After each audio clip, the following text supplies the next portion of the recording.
Well, good afternoon, everybody. My name is Cesar Rivas. I'm the National Sales Executive for Sound Payments, specifically Commerce Solutions, and I represent Sound POS, one of our solutions there. This is actually the first workshop of the year. If you've been on these workshops before, they run usually from March through November, slow start of the year, and then of course end of the year's always crazy. And the structure is very simple. It's always a half hour long. First 15 minutes, I focus on a specific retailer and specific features.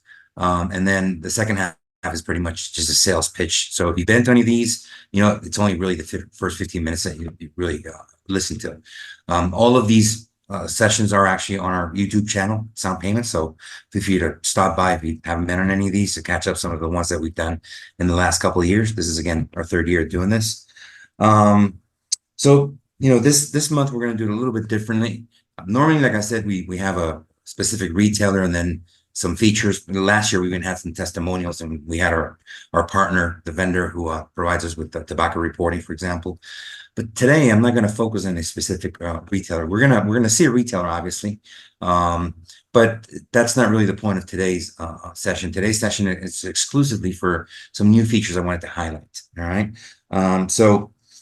If you have any questions, feel free to fill out in the Q&A, and after the first 15 minutes, when I'm done going over the features, I'll go ahead and stop, look at that, and then again, you can jump off if you've already been in these sessions before I go into the sales pitch. All right. All right. So the first feature is known as a refund return category. All right. Let me go ahead and pull this up so you can see what I mean here. All right. So in the past on our system, when somebody came to do a refund, normally, you took the item because you can do a single item refunds on the system. You really didn't have a choice whether to add it back to the inventory, and you really didn't know why the item maybe was returned. So what we did this year is we actually added the ability to create a category specifically for refunds. Right. So let me go ahead and log into the store we're going to be using here. It's a convenience store, but again, this is not geared specifically to convenience stores, even though one of the features is for that. So I'm going to log into this Micro Mart convenience store, which is a dental store. Let me make sure everything is going well here. Comments on the chats. Make sure if nobody can hear me or having issues hearing me, please put it on the Q&A as well. All right. I'll close this down here. All right. So what I mean is when you go to categories here, you actually have an extra category, which is refund reason categories. So you can do things like, we're going to do it for the Micro Mart, right? Let's say we add new item is broken is one that's here. Okay. Let's add another one. Dislike item. Okay. All right. And you can actually do this also on the terminal. Okay. So we'll go ahead and enable the second refund category. Okay. And we're going to go ahead and we'll go into the, 1 second here. We're going to go into the POS. So you can see it on the screen, what that looks like here. All right. All right. So let me go ahead and bring up the screen for the POS. This one actually, it's an A77, so it's a portable unit. All right. Let's go ahead and do the air viewer, and I don't do this because unfortunately Max knocks me off if I don't use it like in 3 minutes. So it's kind of the same thing over again. I have to log out, log back in. All right. So you should see the screen now. I'm going to zoom in. And like I said, this is a handheld unit, so the orientation is not landscape, right? So you have more of a vertical orientation, right? You can add, as I said, categories. If you go to inventory here and actually choose categories, you can actually add a category and have the same options as far as, let me go ahead and we're not going to save it, but is this something that you're going to use for category entry? Sorry, wait, you got the wrong one here. All right. right? So actually, yes, it's actually on the back end, but we need to synchronize it here to make sure that it takes effect. All right. So let me go ahead and synchronize it on here. Cloud sync. And I'm going to go look for a transaction and see if I can void and choose one of the reasons, obviously. Okay. So now I'll take that update. I'll just go to the sales screen. Okay. And we're going to, you know what? Let's go ahead and go to the reports here better. Let's go ahead and go to the transaction report. Okay, we're gonna do a search. Let's go back. Yeah, we got a whole month. That's good. Let's go ahead and payments. Oh, shoot, sorry. Okay, come on, fat fingers. Okay, so what we're gonna do is, of course, choose something that's been paid for. Okay, and we do a search. We'll just look for any transaction that's got. All right, so it looks like we got a couple of transactions we can utilize here. Okay. All right, so actually, go ahead and do this. So we're going to look for a transaction that was dated on 3/12. Okay. Oh, I think it's actually right there. Shoot, transaction details. Here we go. Okay. So this has two items. We're going to go ahead and refund just one of the items. Okay. Choose that. Okay. Refund one. Okay. You can choose one of the reasons. And then, as I said on the top, you can choose whether you want to restore the item to inventory. Obviously, if it's broken, you're not going to restore it to inventory. All right. So again, good feature for, I'd say, broad range of retailers, including, of course, convenience stores. All right. So second feature I want to highlight today is now the ability to do a migration of POS. I'm going to log into a different store here. Let's go here. And this is all my stores here. I just wanted to have a blank store just to show you how you can do this. Okay, I'll log into this store here. Now, we already offer a way to upload your inventory right through these templates. You've got templates for the products, for categories, for modifier groups, for attributes. But in the case that a client has an existing POS, you also have the ability to actually map or import a template. Okay, for example, QuickBooks. Now, I don't have a to actually choose, but if you choose that template, and that's actually one of these QuickBooks export files, it should be able to read it. All right, and you'll be able to import the data. So you have both options here with our POS. You have the option to use one of these templates. Remember the simple templates, just the products. The complex is the one that has the also the attributes and combinations in it. Or if you have an existing POS, export the file and see if you can import using our template. So kind of an easier way to import all your products. Less steps to take. All right.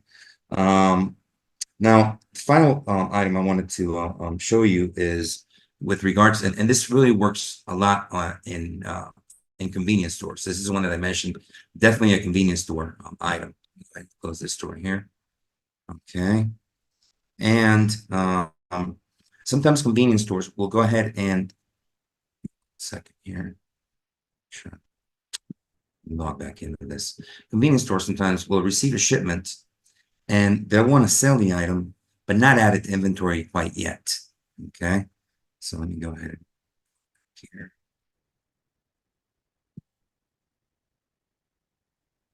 And but they want to be able to identify which category it was in. So what we did, go ahead and log in here, is we created the ability that when you do create a category, you can choose, go to catalog, and you can do it here, or you can do it on the terminal as well. You can choose when you create a category, whether this category is going to be for manual entry or not. Okay, whether it's going to display on the regular menu, or even if it's going to be used for pay in and pay out, which is another feature like for lottery, things like that. And it's nice because then the merchant has the ability to actually create categories that are specifically for for manual entry that aren't part of your regular inventory. So just want to show you and on the POS itself, and like I said, it kicks me out like every 3 minutes. You just here. All right, reconnect again. So it's really nice again. And that's pretty loud. It's really nice because you can actually create a category specifically even for items that you're selling without adding to the inventory, just a manual sale. All right, let me get out of this screen here. Okay. And then we go to the sales screen. Let me zoom in so you can see it a little better. Okay. We go to the sales screen. All right. And we're going to go to category entry. So again, this is for items that you don't want to add them yet to the inventory for whatever reason. And again, it's a common practice with convenience stores. All right. But you want to make sure you have a category. So when you have your sales report, you can identify it by category. So these are all the categories that I've activated for manual entry. And like I said, you can even create categories that would be specifically for manual entry, right? So it's a beverage. You choose what tax rate you want, or choose none. Okay. You can put whatever name you want on here. The system allows you to actually type in the name, right? So a test product. All right. You can put a price on here, put $1.99. Okay, I just want one of these items. You can even add some notes on here if you'd like, just to identify. And we go ahead and add the product to the shopping cart. When we look at the shopping cart, it's already there, test product. And again, it hasn't been added to the actual inventory. So again, it's a function that happens with certain frequency. All right. And it's very popular with convenience stores. All right. So with that, I'm going to end the first section of the webinar, which again is highlighting these new features today. I don't see any questions on here. So again, if you want to take a look at past webinars, go to our YouTube channel, Sound Payments, and you'll see from 2023, 2022, 2023. And of course, this one's going to be posted on there as well soon. So for the rest of you who have not been here, just want to talk to you a little bit about our company. All right. Go ahead and close this out. So we are out of Jacksonville, Florida, Sound Payments, and we're not an ISO or a gateway or processor. We really want to provide you with the ability to serve your clients so that they can focus on the business and you worry about the payment processing and inventory and things like that. But we want to do it at a reasonable price. We're out of Jacksonville, Florida, but we do have also some teams that are out of the US. And we work with, right now with PAX, we're going to be adding some additional hardware also with them. Yeah, it's a very customizable POS system, and it's cloud-based in the sense that it uses a cloud as a backup, right? I mentioned with the inventory, you have a template. Now you have the ability to also do a migration from other POSs. You can restrict employee access at a very detailed level.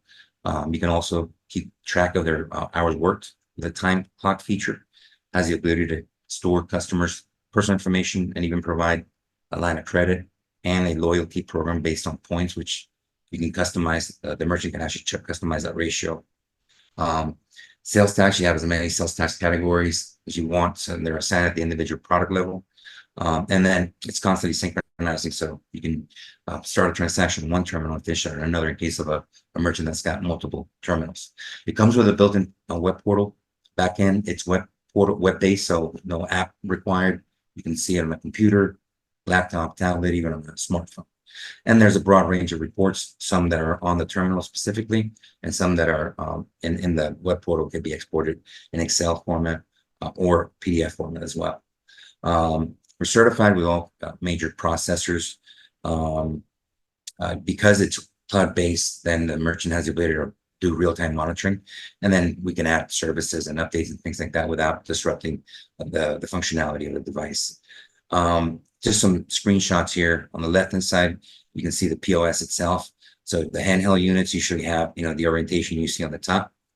All right. And then, of course, the countertop units, which have a wider screen, you can see the orientation here. There's some shots of the actual back portal, the web portal.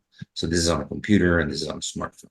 You can do pretty much almost anything on the web portal you do on the terminal, just with the exception of running a sale and a couple of other things as well. The devices, again, right now we work with packs. We're looking to add some others, but we've got, portable units, the countertop units that usually come with a customer facing payment screen. And then of course your user screen. We even have one that has a double screen on there. The countertop units have a backup battery, 5-10 minutes. And then of course your handheld ones actually have like 24-hour standby. They can connect on the countertop units via Ethernet, and then all of the units, of course, via Wi-Fi, even through a SIM card. They come with built-in cameras. They have the printers built in as well.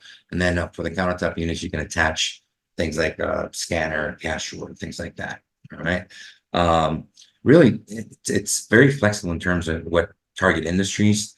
I'd say the only one that we always talk about and say cautiously is the full service restaurants, even though it can work, QSR, small mom and pops, storefront retail, like maybe an ice cream place as well.